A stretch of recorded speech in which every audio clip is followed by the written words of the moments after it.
Hello from gardening at Douentza here in Ireland. And this video is about Galeandra Leptoceras, a miniature from the orchid world.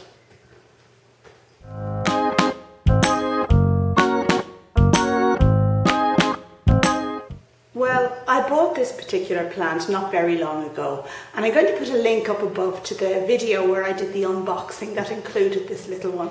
So I can't really take a lot of credit for flowering it. Now I'm going to show you the Galeandra in a second, but first of all I thought I'd start off by showing you some still photographs of how gorgeous it is close up. So here we go.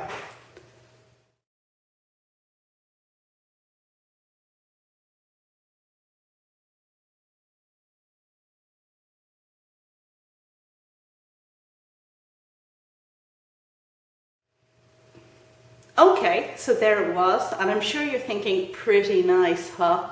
But the great thing about video is that, I can show you things as they really are. You can get a better idea of their size and their presence, and you can't really get that from a photograph, because what a photograph does is it makes a close-in of the most interesting bits in a particular flower, and you can have very little idea of the size or anything.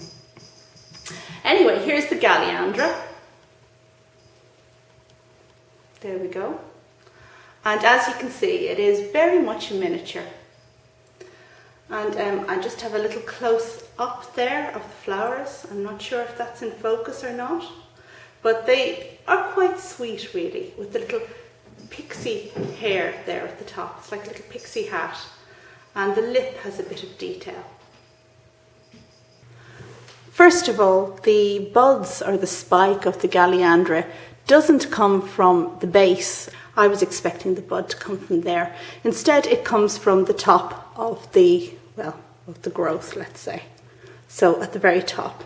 So I was very surprised when the flower spike came up, and delighted as well, because this plant was only bought recently.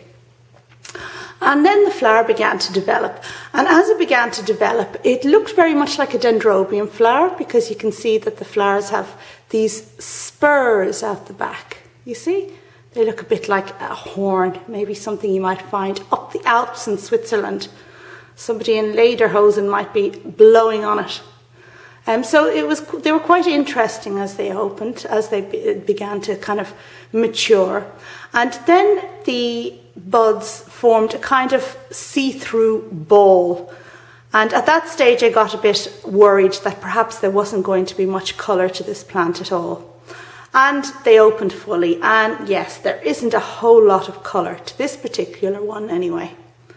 Now, as the plant has matured, these bits here at the top, I suppose they're the sepals, have stood up a bit better, and they've browned and darkened a bit. So, that's quite nice. But overall, I think it's a very unassuming little plant. Perhaps one for connoisseurs. Perhaps even for the type of person that notices pink tips on roots. And I think I'm not that kind of person at all. Something has to be big and bold and perhaps brash to get my attention. But I'm going to wait until next year at least anyway to see how this plant does, because you should never judge something on its first flowering. Things can mature and develop and look a lot better the second year. And, everything looks better when there are more blooms available for the eye to see. So that was my video on Galeandra Leptoceras, this little miniature from the orchid world. And if you grow this plant, I'd love to hear your experiences about it, because, maybe I've been unjust to it. So anyway, if you grow this plant, drop a comment down below and I'd like to hear more. That's all for now. If you like this video, please do subscribe and check back for lots more orchid stuff coming. Thanks now. Bye.